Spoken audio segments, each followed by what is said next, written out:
Selamat malam, selamat bertemu kembali di dalam channel YouTube saya. Mohon maaf karena sudah lama tidak muncul. Di tengah-tengah pandemik COVID-19, semoga saya dan saudara sentiasa di dalam perlindungan Tuhan, tetap kuat, jangan khawatir karena kita punya Raja, punya Tuhan yang luar biasa, yang hidup, yang dapat menopang kita, dan punya Tuhanlah hidup kita. Jadi kita jaga kita.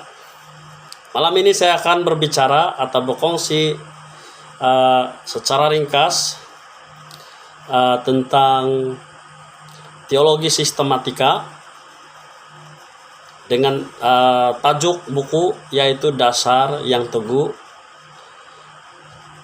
Tajuk kecil adalah ajaran atau asas pengajaran tentang Alkitab.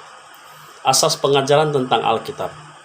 Namun terlebih dahulu kita mohon campur tangan kuasa Tuhan di dalam pembelajaran supaya ianya tidak sia-sia, melainkan menjadi dasar kekuatan kita, bahkan menjadi pengetahuan kita untuk lebih hidup intim dengan Tuhan. Mari kita berdoa. Bapa kami yang di sorga, Yesus Kristus Tuhan dan Juru Selamat kami dan persekutuan Roh Kudus, kali ini kami punya kesempatan untuk bersama-sama sharing tentang pembelajaran tentang Engkau, asas pengajaran tentang Alkitab. Kami mohon Tuhan Engkau membuka hati dan pikiran kami, supaya kami dapat mengerti dan dapat menerima, memahaminya, supaya ianya dapat menjadi dasar di dalam kehidupan kami, untuk kami menjadi kuat sebagai anak-anak Tuhan. Tuhan Yesus Kristus berkati anak-anak Tuhan yang mendengarkan, yang belajar bersama, supaya mereka dilindungi Tuhan dan dikuatkan Tuhan dan tetap teguh di dalam iman kepada Tuhan Yesus Kristus. Kami bersyukur atas kesempatan ini dan kami mohon campur tangan Tuhan. Di dalam nama Yesus Kristus kami berdoa. Amin. Nah, sekali lagi saya menyatakan bahwa tajuk perkongsian kita pada malam ini adalah asas pengajaran tentang Alkitab. Pertama-tama kita akan menelusuri atau kita harus mengertikan awal kata Bible. Awal kata Bible dalam bahasa Inggris yang mana berasal daripada kata Yunani yaitu Biblos, dan kemudian di dalam terjemahan Indonesia atau diadaptasi dalam bahasa Indonesia menjadi Alkitab. Nah, saudara, teman-teman yang saya hormati, Alkitab yang kita ada hari ini bukan Alkitab biasa-biasa seperti novel dan sebagainya yang ada di kedai buku. Namun Alkitab yang kita pegang hari ini, yang selalu kita renungkan setiap waktu, adalah Alkitab yang luar biasa. Karena Alkitab itu adalah kitab Allah, bukan kitab manusia. Di dalam Alkitab yang kita ada, dalam kitab Allah atau Alkitab atau dalam Bible atau Biblos, ada dua bahagian. Bahagian pertama adalah perjanjian lama. Bahagian kedua adalah perjanjian baru. Di dalam perjanjian baru mengandungi 39 kitab. Dan di dalam perjanjian baru mengandungi 27 kitab. Jumlahnya 66 kitab. Di dalam perjanjian lama mengandungi isi penting tentang riwayat dan panggilan Allah atau cerita dan panggilan Allah kepada bangsa Yahudi. Dan seterusnya mengandungi nubuat tentang Mesias yang akan datang, yang dijanjikan. yang akan datang sebagai juru selamat dunia. Nah, di dalam perjanjian baru mempunyai berita tentang keselamatan di dalam Yesus Kristus dan bagaimana manusia dapat memperolehi keselamatan itu. Sebab itu bahagian tersebut dipanggil perjanjian baru. Nah, Alkitab atau Biblos atau Bible seringkali disebut adalah firman Allah. Seringkali disebut firman Allah, yaitu perkataan Allah kepada manusia. Perkataan Allah kepada manusia. Nah, seterusnya, bagaimana kita tahu bahwa apa yang ditulis di dalam Alkitab adalah perkataan Allah? Bagaimana kita tahu bahwa perkataan yang ditulis dalam Alkitab itu adalah perkataan Allah? Sebabnya Alkitab adalah pernyataan langsung dari Allah. Pernyataan langsung daripada Allah. Pernyataan diberikan oleh Allah kepada manusia dengan cara yang luar biasa. Bukan biasa-biasa, luar biasa. Seorang penulis Hon mengatakan, pernyataan yaitu Allah memperkenalkan dirinya kepada manusia atau menyatakan kehendaknya kepada manusia yang sebenarnya tidak dapat mengetahui dengan akal budi dan pikirannya sendiri. Maksudnya, pada waktu Allah menyatakan atau memberikan pernyataan kepada manusia tersebut atau penulis tersebut, nah, pemikiran akal budi manusia, pikiran manusia pada waktu itu yang penulis tersebut menurut penulis Hon, mereka tidak sadar, melainkan langsung ditaruh atau diberikan di dalam pikiran manusia untuk menyatakan kehendak Allah dan memperkenalkan dirinya.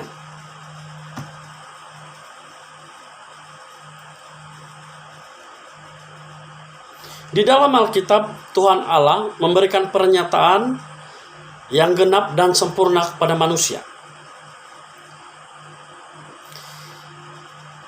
di mana ia membuktikan kebenaran pernyataan itu dengan melalui mujizat. Di dalam Yohanes 3 ayat 2 mengatakan, ia datang pada waktu malam kepada Yesus dan berkata, Rabi, kami tahu bahwa engkau datang sebagai guru yang diutus oleh Allah. Sekali lagi, Rabi, kami tahu bahwa engkau datang sebagai guru yang diutus oleh Allah. Sebab tidak ada seorang pun yang dapat mengadakan tanda-tanda. Tidak ada seorang pun yang dapat mengadakan tanda-tanda yang engkau adakan. Yang engkau adakan itu jika Allah tidak menyertainya. Jika Allah tidak menyertainya. Dan nubuat tersebut digenapi di dalam Yesaya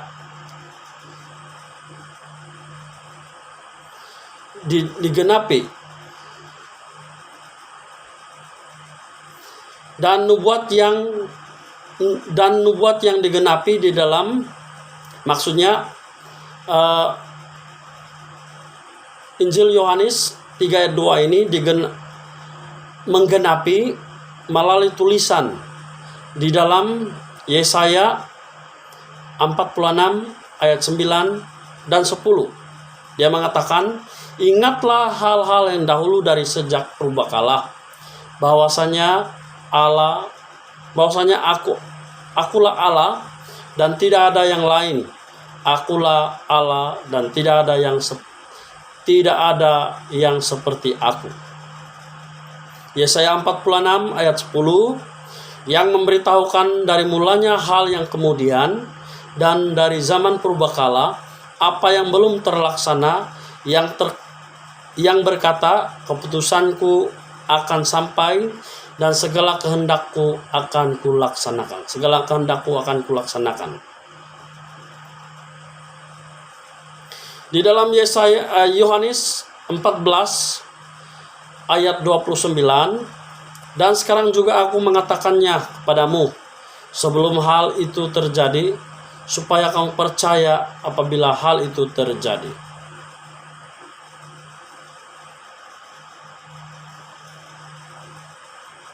Maksudnya, segala yang dinyatakan di dalam Yohanes 3:2 ini menggenapi nubuatan yang terkandung di dalam Yesaya 46 ayat 9 dan 10 dan Yohanes 14 atau Yohanes 14 ayat 29. Pernyataan itu adalah pernyataan tentang dirinya sendiri. Pernyataan itu berbicara tentang dirinya sendiri yang digenapi di dalam Yesus Kristus. Yesus Kristus adalah penggenap daripada semua pernyataan Allah Bapa. Maksudnya, Yesus Kristus ini adalah penggenap daripada nubuatan sebelum ini yang ditulis dalam Perjanjian Lama. Yesus Kristus adalah penggenap atau menggenapi nubuat-nubuat yang ada di dalam tulisan Perjanjian Lama. Seperti yang terdapat di dalam Ibrani 1 ayat 2 dan 3,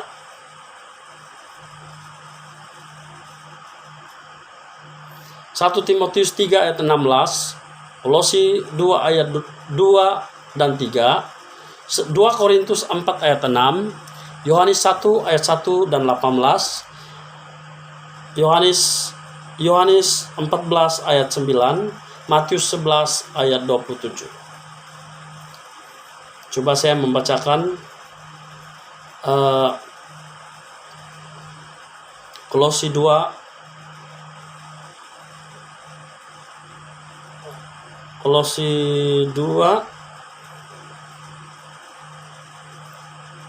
ayat 2 Korintus 4 ayat 6.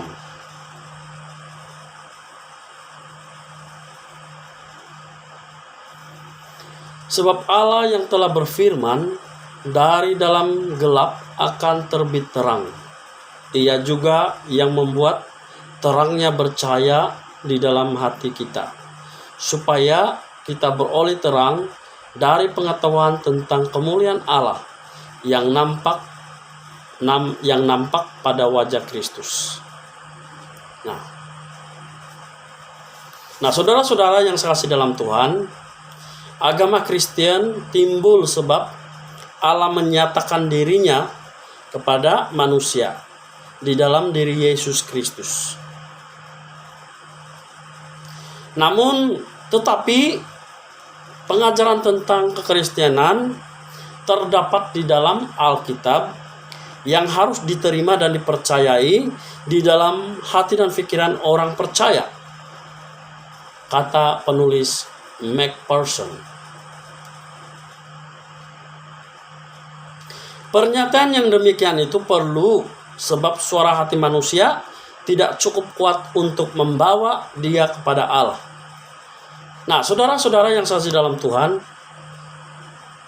perlunya pernyataan Allah kepada manusia atau penulis atau manusia yang digunakan Allah sebagai alat, karena manusia tidak cukup kuat.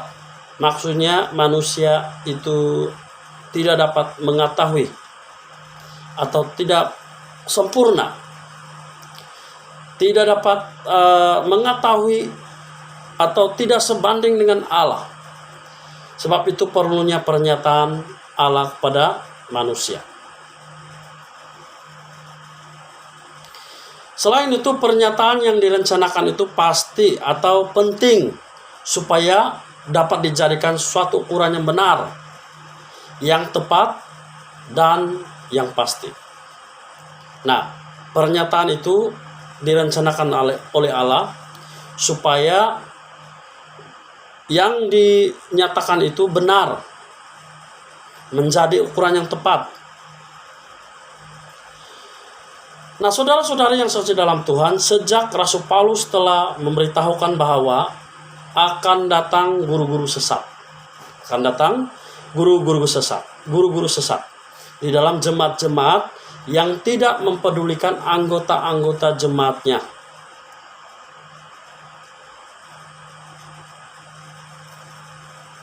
Sebab itu memerlukan pernyataan Allah yang direncanakan.